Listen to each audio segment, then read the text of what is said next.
Welcome to the decoder configuration overview covering the NLSS HD Media Decoder. This training video will review the parameters and configuration options of the NLSS. Start by logging into the decoder. To configure the decoder, you will need to log in as a super user. Only users with super user level access will be able to configure the decoder. We will review the user levels and assigning these levels in the users section. The default super user name is super user. The default password is super user. Let's take a look around the main screen of the HD Media Decoder web interface. Decoder provides hardware-related options for the decoder. Display shows the current feed that has been set active to display on the attached monitor. User lists the authorized users of the media decoder. Cameras lists all IP cameras discovered on your LAN.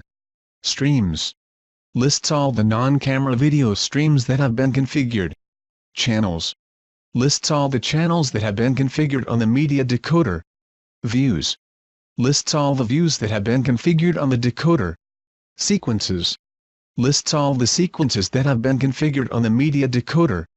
Log off end your NLSS web interface session with the NLSS HD Media Decoder and the on-screen remote control.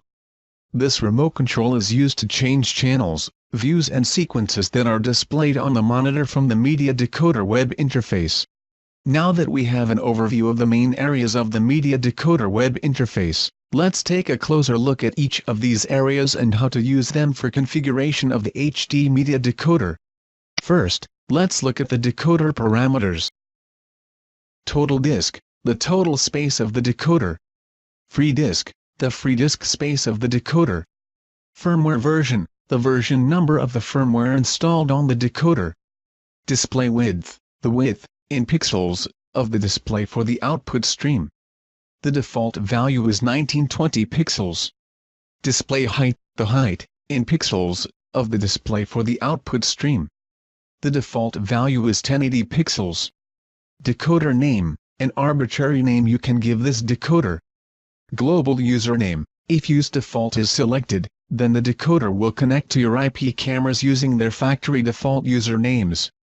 If the factory default username has been changed since a camera was shipped, then you must set all your source camera hardware to use the same username and/or password. Global password, same as global username above, except for passwords instead of usernames.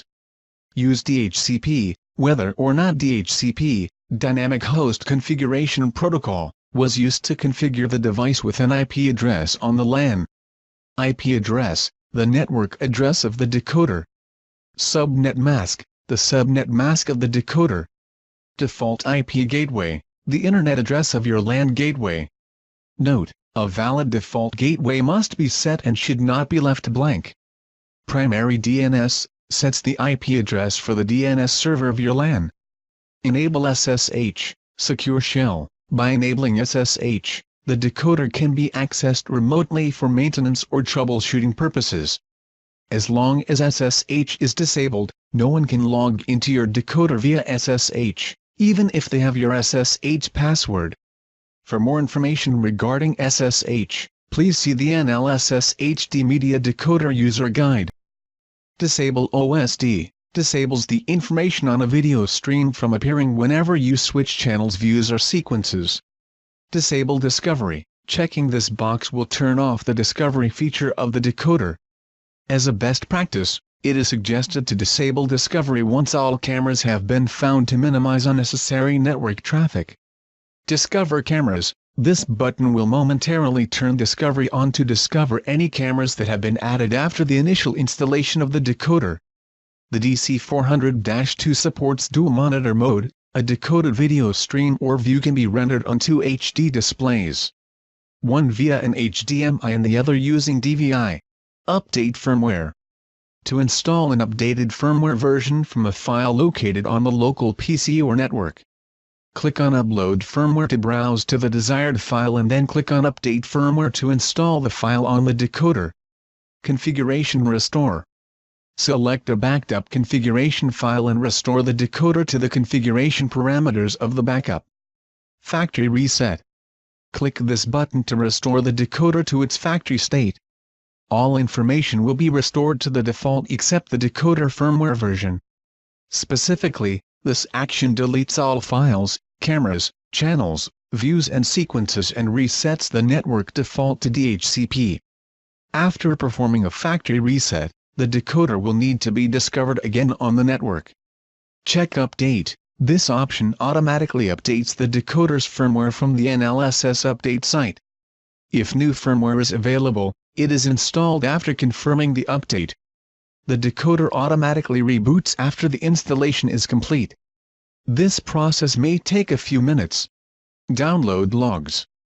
If you contact NLSS or its authorized representatives for support, a technician may ask you for your decoder logs to help with troubleshooting. To do so, click on the Download Logs icon and save the decoder log file locally, and then forward the file to the support technician. Backup config. Create a backup of the decoder configuration to be saved locally on your workstation or on the network. Should the decoder ever need to be restored, you can use this backup to restore the decoder to the same state as when the backup was taken. Shut down. To shut down the HD media decoder. Reboot. To reboot the decoder. Save. To save any changes that have been made to the configuration of the media decoder. Dependent on the configurations being made, the media decoder may prompt for a reboot after the Save button is pressed. For this example, we are going to edit the HD decoder to change the name, and change the camera username and password from the factory default. We will start by changing the name of the decoder.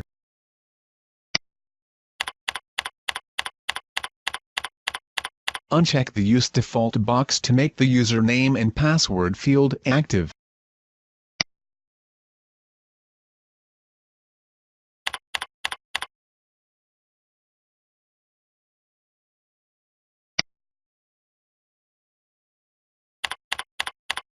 Aside from changing the decoder name and camera credentials, another consideration is the network configuration.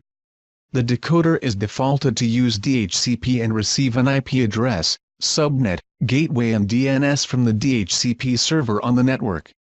If the decoder is connected to a network without a DHCP server or if a static IP address is desired, you will need to uncheck the Use DHCP box. With Use DHCP unchecked, the network parameter fields will be active and the IP information can be edited. For this example, we are going to use DHCP to obtain the network configuration by putting the checkmark back into the Use DHCP box. Enable SSH. As a best practice, it is suggested that SSH is enabled to allow for troubleshooting of the decoder. Once enabled, the decoder can be accessed via a terminal or command line interface. Once all the cameras have been discovered by the decoder, it is also suggested to disable discovery.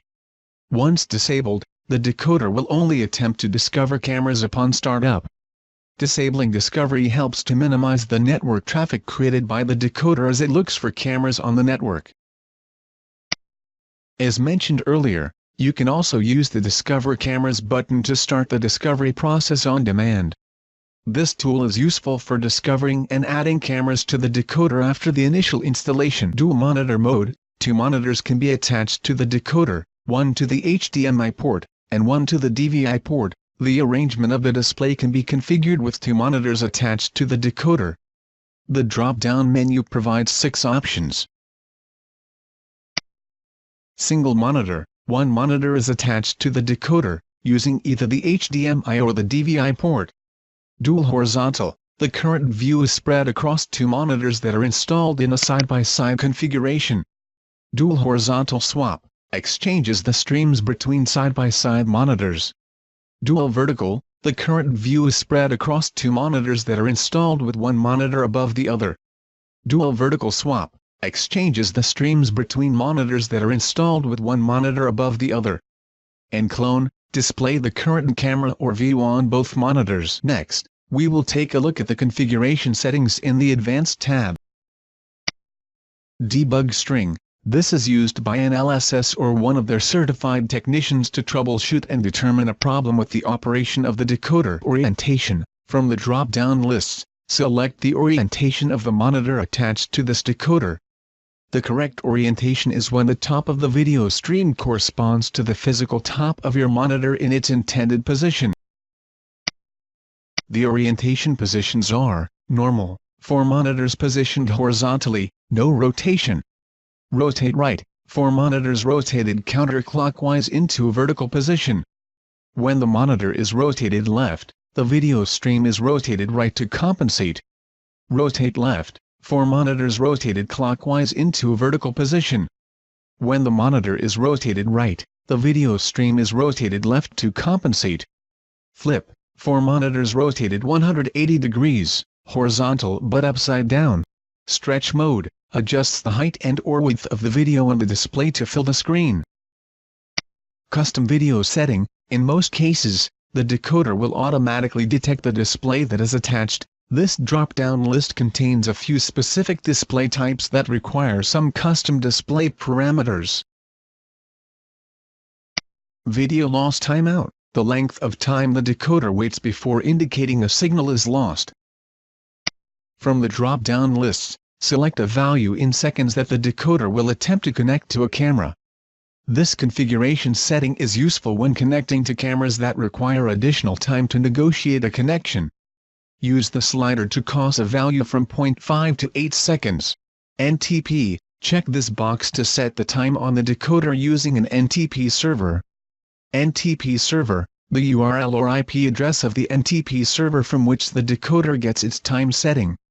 Time zone, select the time zone in which the decoder is located. The time zone must be set whether setting the time via an NTP server or manually. To set the decoder time manually, uncheck the NTP box and enter the date and time desired. Once all configurations have been completed, click on Save. This concludes the decoder configuration of the NLSS HD decoder. In this lesson, we took a look at the home page of the decoder upon login. We also reviewed each of the general areas of decoder configuration, assigned a name to the decoder and set up a global username and password to authenticate the decoder connection to the cameras. And finally, we reviewed the configuration options found under the Advanced tab. Please return to the NLSS training library to learn more about the NLSS HD Media Decoder. The next module covering the NLSS Media Decoder is Display. Please return to the Decoder playlist to continue with Display.